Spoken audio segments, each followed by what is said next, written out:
नमस्कार दोस्तों, मैं प्रतीक सहगल एक बार फिर आपका स्वागत करता हूं अपने इस चैनल पे। उम्मीद करता हूं आप सब खुश होंगे। बहुत टाइम बाद आपसे बात करने का मौका मिला है और अभी काफ़ी दिनों से मार्केट में एक ही चीज़ छाई हुई है, मिस्टर ट्रम्प। उनके काफ़ी बयानों से, काफ़ी टैरिफ वाली चीज़ों से वो आजकल मार्केट में है। सब लोग हिले हुए हैं, पूरा विश्व हिला हुआ है और इंडिया पे भी उनका जो टैरिफ का था वो इम्पैक्ट बहुत बड़ा हो गया है। जो पहले 17% था वो अब 52% तक पहुंच गया है। कहीं न कहीं टैरिफ से हमें नुकसान होगा या फ़ायदा होगा। मार्केट ने नेगेटिव रिटर्न रिएक्ट किया है, पर उतना नहीं किया है जितना मार्च अप्रैल में मार्केट रिएक्ट किया था। मार्केट भी समझता है कि हम पे इम्पैक्ट ज़रूर होगा, बहुत कम होगा। टैरिफ से कितना डरना चाहिए? देखिए, आप इन्वेस्टर हैं तो आपको नहीं डरना चाहिए। आप एफडी करते हैं तो एफडी में आप 1 साल तक, 2 साल तक रुके रहते हैं। तो म्यूचुअल फंड में भी आपको 5 साल, 7 साल, 10 साल के लिए आपका जो गोल है तब तक रुके रहना है। टैरिफ है, आज दिक्कत है, पर आज ये दिक्कत है, कल ये दिक्कत रहेगी ऐसा ज़रूरी नहीं है। मार्केट में टैरिफ का आप एक बार समझने का ट्राई करिए, क्यों ट्रम्प गवर्नमेंट ये चीज़ कर रही है। कहीं न कहीं उन्हें ऐसा है कि हमारे जो लोकल मैन्युफैक्चरर्स हैं या लोकल बिज़नेसमैन हैं, जो यूएस के हैं, उनको कहीं न कहीं वो लोग एक इवन स्टीवन प्लेइंग फील्ड देना चाह रहे हैं कि आज उनका वहाँ का जो प्रोड्यूस है, वहाँ के जो मैन्युफैक्चरर्स हैं, उनका माल नहीं बिक पा रहा है और जो दूसरी कंट्रीज़ हैं, जो अपना चीपर प्रोडक्ट्स वहाँ बेच के बिज़नेस कर जा रहे हैं और उनका जो इकोनॉमी है वो उसकी वजह से इतनी ग्रो नहीं हो पा रही है, सेल्फ सस्टेन नहीं हो पा रही है।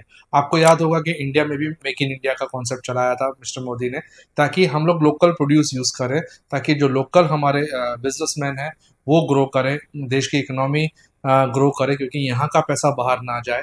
इस वजह से उन्होंने भी एक तरीका ढूंढा है कि हम अपना टैरिफ लगाएं, ताकि जो बाहर से प्रोडक्ट्स आ रहे हैं वो महंगे हों और जो वहाँ के जो यूएस के जो मेन प्रोडक्ट्स हैं वो कम्पिटिटिव हों।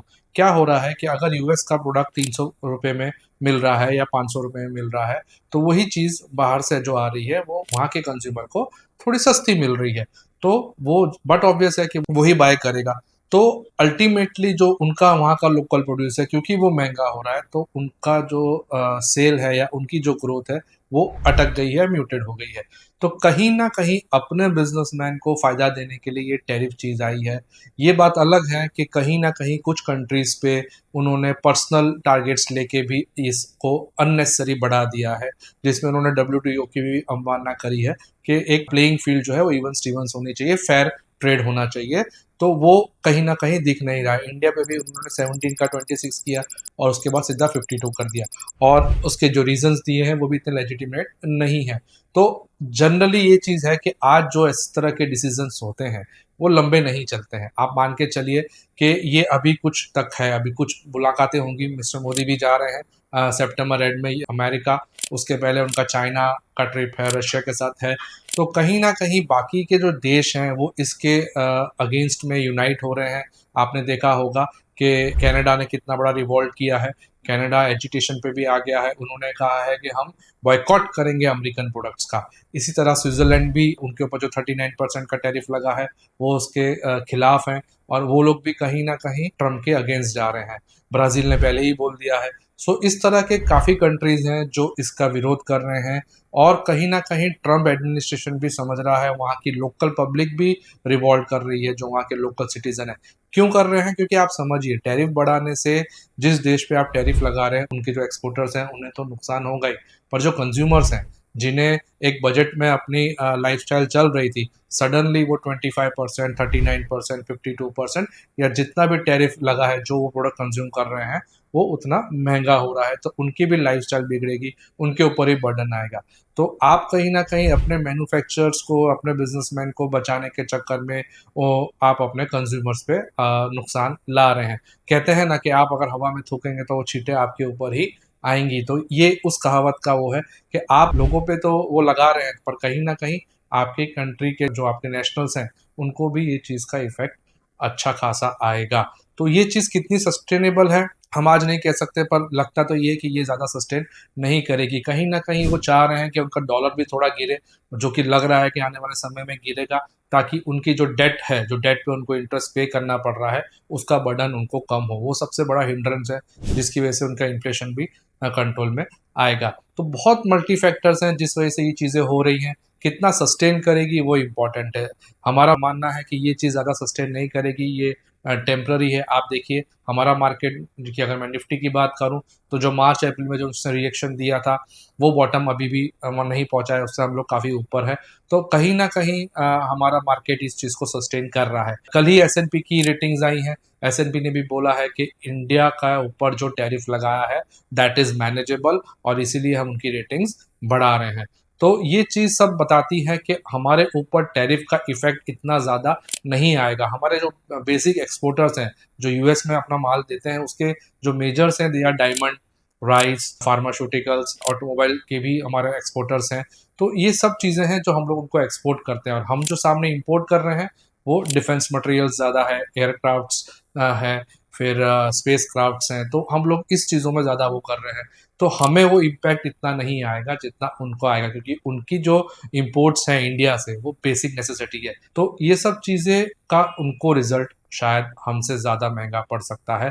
आने वाले दिनों में ज़्यादा क्लैरिटी आएगी। मेरा ये कहना है कि एज ए रेगुलर इन्वेस्टर आप इन्वेस्ट करते रहिए, इन चीज़ों को मौका मानिए कि ये चीज़ आपको आज मिल रही है, कल आपको इस प्राइस पे ना स्टॉक्स मिलेंगे, ना म्यूचुअल फंड्स की एनएवीज मिलेंगी। आप याद करें कोविड में बहुत लोगों ने अफसोस किया था, हमने पूरा वीडियो बनाया था कि लोग कह रहे थे कि हम रह गए, हम नहीं इन्वेस्ट कर पाए। देखिए कोविड आया था तब भी दुनिया ब्लैंक थी कि क्या होगा, क्या वापस नॉर्मल सी लाइफ में आएगी कि इस तरह से लॉकिंग में ही रहना पड़ेगा। आज सब कुछ ठीक है। 2019 में जिन्होंने इन्वेस्ट किया, 2020 में कोविड आया, फॉल आया, वो लोग अनश्योर थे, डर गए थे कि क्या होगा मार्केट का। आज वही चीज़ आप देख सकते हैं। मैं आपको स्क्रीन पे दिखाऊं कि 2019 में अगर मैं स्मॉल कैप की बात करूं तो जनवरी 2019 में उसकी एनएवी 42.65 थी, जो कि अगस्त 2019 में गिर के 37 हो गई। बट आज वही एनएवी 14 अगस्त 2025 की बात करूं तो 138 रुपये हो गई है। तो 37 से 137, आप समझ सकते हैं 4 time rise after Covid, after this war of Russia and Ukraine, after the war of small war of India and Pakistan, Israel का भी वॉर आ गया। तो ये 4-5 साल में 3 तरह की तो वॉर्स आ गई, कोविड आ गया। उसके बावजूद 19 अगस्त 2019 से अगस्त 2025 पूरे 6 साल हुए हैं। एनएवी एक स्मॉल कैप फंड की 37 से 138 आ गई है। एक मिड कैप की एनएवी जो है अगर आप देखेंगे स्क्रीन पे तो 88 से बढ़ के 293 हो चुकी है। तो कहीं ना कहीं आप देख रहे हैं कि पैसा 3 से 4 गुना बढ़ा है। पर ये इसका फायदा किसको मिला होगा? जो रुके रहे होंगे, जो कि इन्वेस्टर हैं। ट्रेडर को कभी फायदा नहीं होता है, ट्रेडर पैनिक होता है, वो आज लेता है, आज बेच देता है, कल बेच देता है। तो पैनिक इन्वेस्टर ने कभी पैसा नहीं बनाया होगा, और ना ही ट्रेडर ने बनाया होगा। आप लॉन्ग टर्म इन्वेस्टर रहिए, चीज़ें आती रहेंगी, तकलीफें आती रहेंगी, make an opportunity to buy. इस तरह की जो फॉल्स हैं, जो इकोनॉमी बेस्ड नहीं है, जो कि रियल बेस्ड नहीं है, कि किसी बंदे ने कोई चीज़ अनाउंस कर दी है, उसका शॉर्ट टर्म इम्पैक्ट ज़रूर आएगा, पर वो इम्पैक्ट का फ़ायदा लीजिए। अगर आपके पास पैसे नहीं है कोई बात नहीं, अपनी एसआईपी बंद मत करिए, एसआईपी चलते रहने दीजिए, क्योंकि वो भी एक पीरियोडिक बाइंग है, एक रेगुलर बाइंग है। तो इस तरह की स्ट्रेटजी से आप हमेशा एक वेल्थ क्रिएट कर पाएंगे। उम्मीद करता हूँ मैं कुछ टैरिफ का डर आपका कम कर पाया हूँगा। अगर आपको वीडियोस अच्छे लग रहे हैं तो याद से सब्सक्राइब करिए, शेयर करिए, और हमें लाइक बिल्कुल देते रहिएगा। Thank you very much.